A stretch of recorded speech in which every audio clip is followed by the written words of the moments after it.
I'm auto specialist Tom Voelk, driving a hybrid. Yeah, seriously, the new Sequoia from Toyota is a hybrid. The 2023 Sequoia is not a car-based crossover, it's a body-on-frame truck that does truck things, and the TRD Pro is the truckiest of the 5 models made.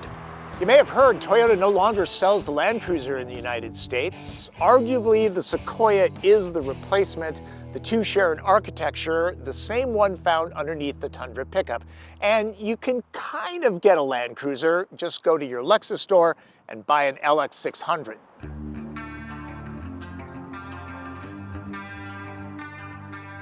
The Sequoia is less expensive though, starting at $60,000 for the base rear-wheel drive SR5 model. This particular TRD Pro MSRPs for $78,375. It gets a unique interior with touches not found on other Sequoias, like a digital camo pattern on the heated and vented seats, that's synthetic leather by the way, heritage badging in a TRD motif, and of course, lots of logos to remind owners what they bought. It's the hardware that makes the TRD Pro what it is. 18-inch forged aluminum BBS wheels wear 33-inch Falcon Wild Peak all-terrain tires. Extra protection keeps the expensive stuff from harm's way. There's an off-road tuned suspension with front stabilizer bar and 2.5-inch Fox internal bypass coilovers.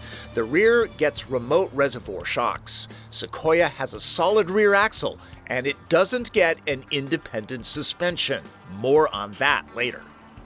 Outgoing Sequoias got their oomph from a V8. Now it's a hybrid, the iForce Max.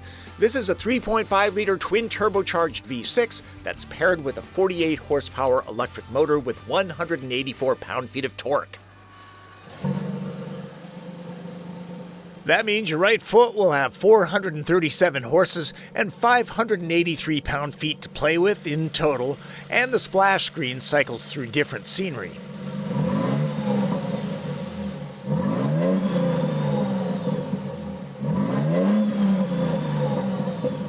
The exhaust gets some extra growl. The 1.87 kilowatt-hour hybrid battery under the second row cuts into interior flexibility.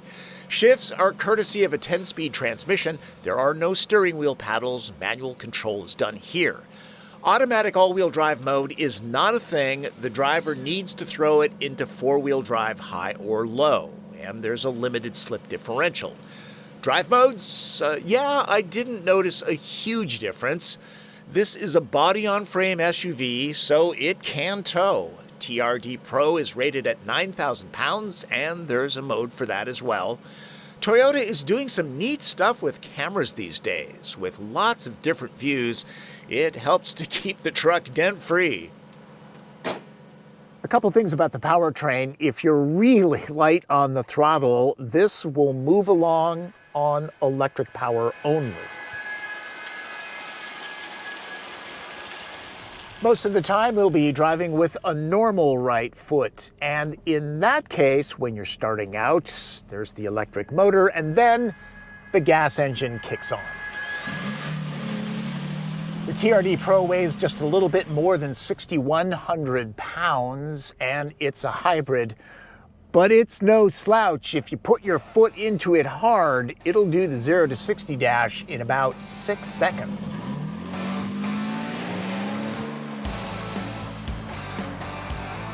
This hybrid powertrain is silky smooth. That shouldn't be any surprise at all. This is Toyota. They are the masters of hybrid powertrains. The limited and capstone models would be the ones to travel in, with less noise coming from the tires and engine growl. Plus, the TRD suspension is less friendly for on-pavement distances. The TRD is comfortable enough, just know that bumps and such will be felt. At least the chassis structure is solid with little to no flex. Yes, this is a hybrid that Toyota tunes for power. The EPA rates the average at 20 mpg, and so you know, that beats Tahoe and Expedition by 2 or 3 miles per gallon. If you're buying the TRD Pro, you should definitely be going off-road because that's what this suspension is set for. This is its natural habitat. These cameras are really very nice. shows where the wheels are. You can really place this rig precisely. When cresting a steep grade, the front view would be great for seeing what's on the other side, especially if there isn't another side. Crawl control is a low-speed cruise control for off-road. It's much improved and works really well here. Competitors? Well, Chevy has the Tahoe Z71 with off-road package. GMC would like to sell you a Yukon AT4, and Ford has the Expedition Timberline. There's a Land Rover Defender 130 and Jeep Wagoneer too. Lots of choices. This is very nasty stuff, and I'm actually kind of comfortable. This is where the TRD Pro suspension shines. The TRD Pro is handling it without any problem at all, and I mean no problem. Oh, maybe now you won't miss the Land Cruiser. I miss the Land Cruiser. That's such a great vehicle.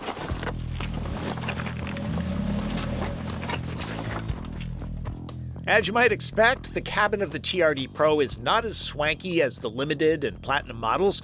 It's for off-roading. Splashes of red look great and sporty. You'd expect to find big storage areas in a truck this size, and Sequoia delivers. I kept my camera slider in here without any problems. There's lots of pockets all over the cabin.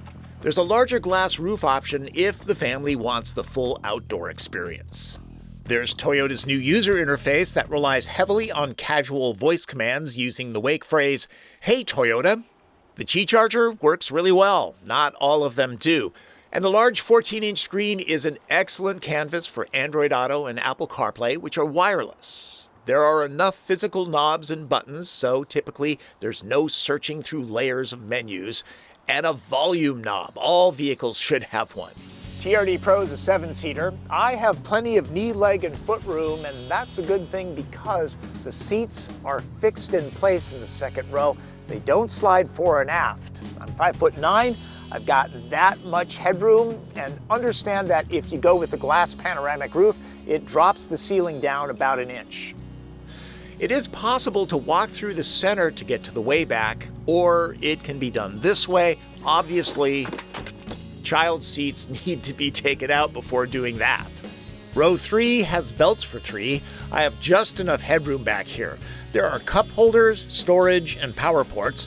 The axle and suspension packaging means this seat doesn't fold into the floor like Expedition, Tahoe, and Yukon. It does slide fore and aft for legroom. There's either 11.5 cubic feet of cargo space or 25, depending on how small third-row passengers are. There is this shelf that can divide things up, which is helpful. Sequoia's load floor is pretty high, especially since the seat backs fold onto themselves. It makes the powered feature, both down and up, very welcome. With row 3 down, there's 49 cubic feet, and if the second row is folded, then it's 87. That's compared to Tahoe's 123, so there is a difference. For people that tow a lot and want the reliability reputation that Toyota's known for, Sequoia stands tall. This is a very competitive segment, and so it's worth a look, especially for buyers that need extra towing and off-road capability. So head on over to your local Toyota showroom for a good hard look. For the Seattle International Auto Show, I'm Tom Voelk.